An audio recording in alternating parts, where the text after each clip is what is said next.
everyone, I am April Nicole and you're watching AND.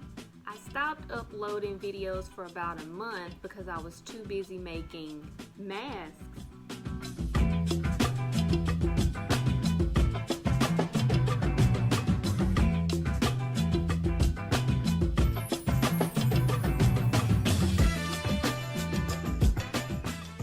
Thank you so much to everyone that supported. On today's video, I'm going to show you the techniques of smocking. I'm sure you've seen this on the ends of cuffs on a sleeve or along the midriff or the neckline of tops.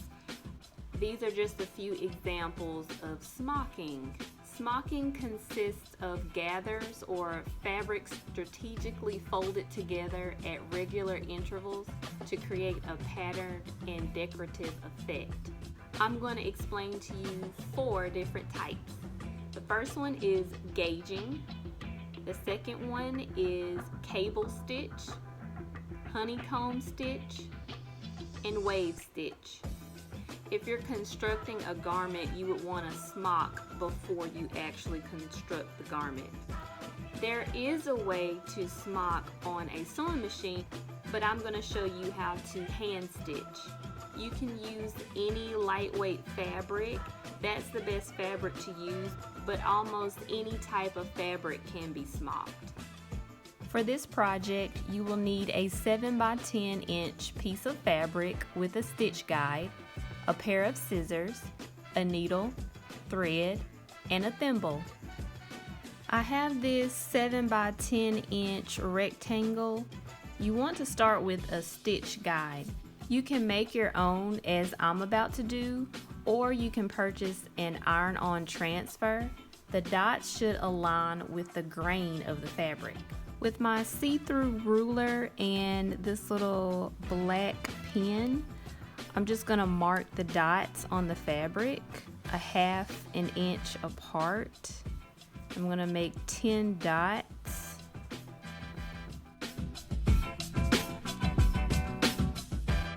Now my see-through ruler has little holes in between the 2 inches, so I'm going to utilize those as well just to make the process go by a little bit quicker.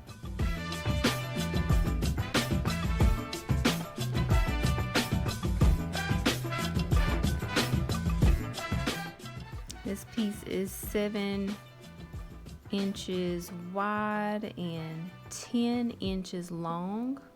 So I'm trying to make sure the dots are kind of centered with the fabric. This isn't exactly centered. But of course, when you do this on your own, you want to make sure it is even as possible. I'm going to continue doing this close to the end of the fabric. I'm only using this pen for demonstration purposes, but you can use chalk pencils. This will be much better, and the chalk pencil will actually rub off so it won't be on the fabric. Okay, so the first one is gauging, and I think this is the easiest way to smock. It's basically a basting stitch along each row. I'm going to start from the right to the left. Starting here, I'm going to stitch underneath the dot.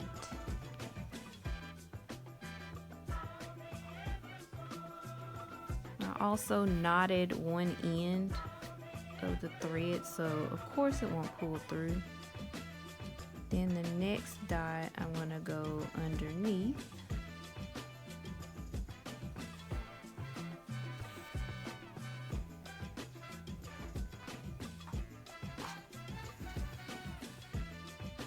And the dots should appear above where the thread is, so that when you get to the end, it'll gather like it's supposed to. And I'm going to continue all the way down to the end.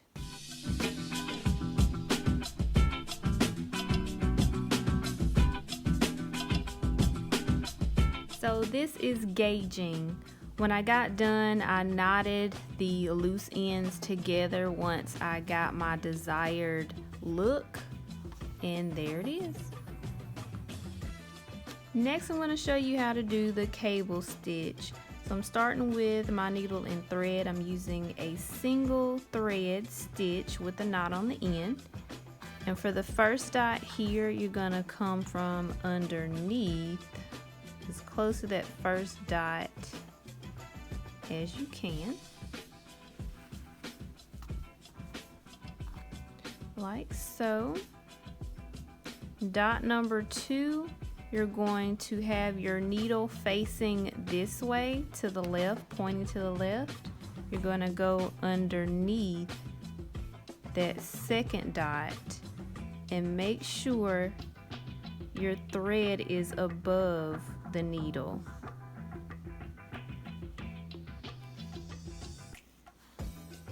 So I went underneath that second dot. For the third dot, my needle is going to be facing in the same direction, pointing to the left. My thread is going to be below the needle as I go underneath the third dot.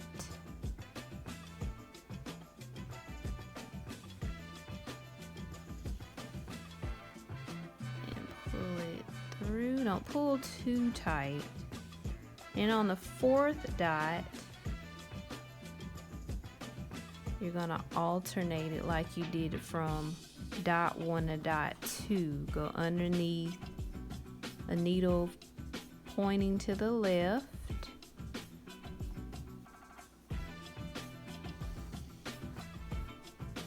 You're gonna continue this process all the way down and until you finish the entire side.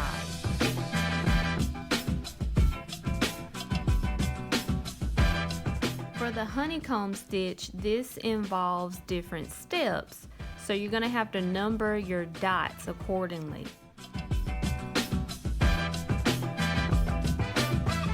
Once you've numbered your fabric, it's time to start.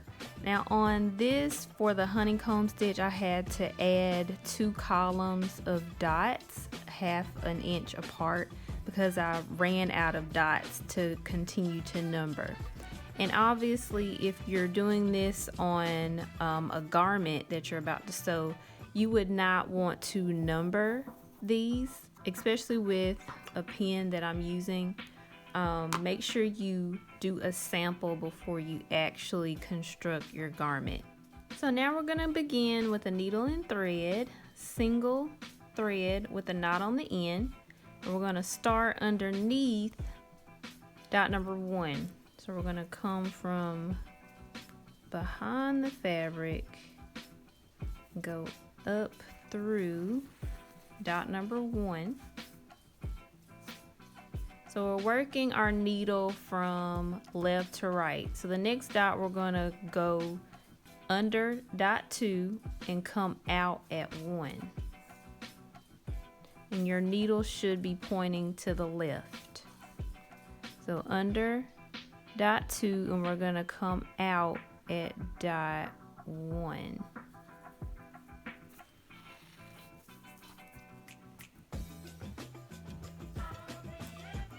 We're going to repeat the same thing we just did. Go underneath dot 2 and come out at dot 1. And when you're done with that, you want to make sure you pull the thread taut. So now we're going to go underneath dot 2 and come out at dot 3. Your needle should be facing down. So underneath dot 2, we're going to come out at dot 3.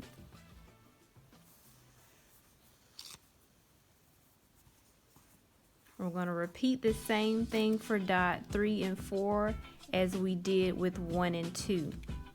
So you'll go underneath dot 4 and come out at dot 3. And repeat the same thing you just did underneath dot 4 and coming out at dot 3. You also want to make sure the thread is pulled taut.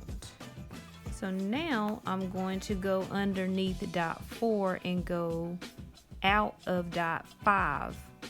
This time my needle will be facing up. So underneath dot 4 and come out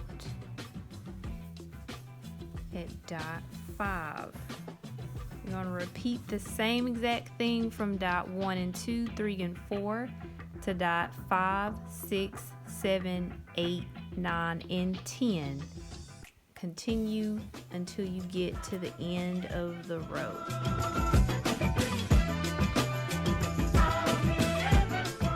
For the wave stitch, it's kind of similar to the honeycomb stitch, except it's a little bit different. As you can see, the numbers are staggered. So I have dots 1 and 2 starting here, and below that on the second row, the third and fourth dots are numbered here. Back on the top row, the fifth and sixth dot are numbered. Below here on the second row, the seventh and eighth dot are numbered. And then above on the first row, 9 and 10 are numbered here. So you can see the numbering pattern is different on the wave stitch. So first we're going to start, of course, with your needle and thread again, not at the end, single strand. We're going to go underneath dot 1, pull it through, making sure your thread is above the needle. You're going to go underneath 2,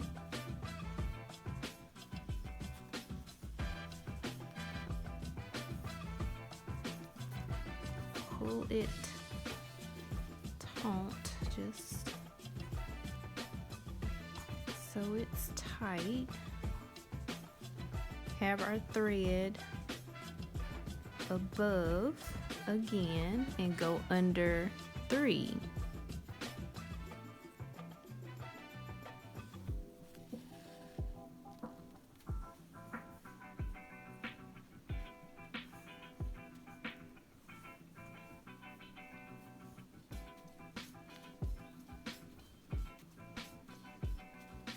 A little difficult keeping the thread tight enough. So now we're going to go under 4 and making sure the thread is above.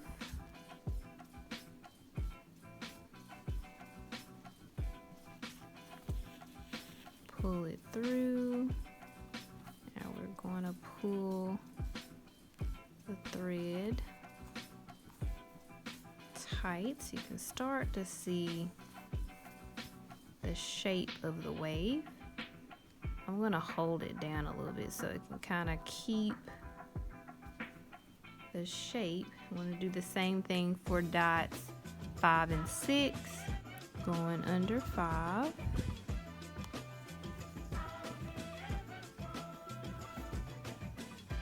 I want to have the thread underneath.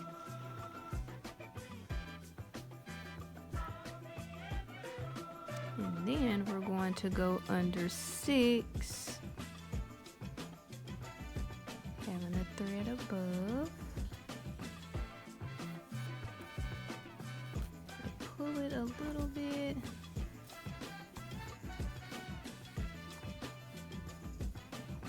So now you can start to see the effect of the wave stitch. You're going to continue on until the end of the row.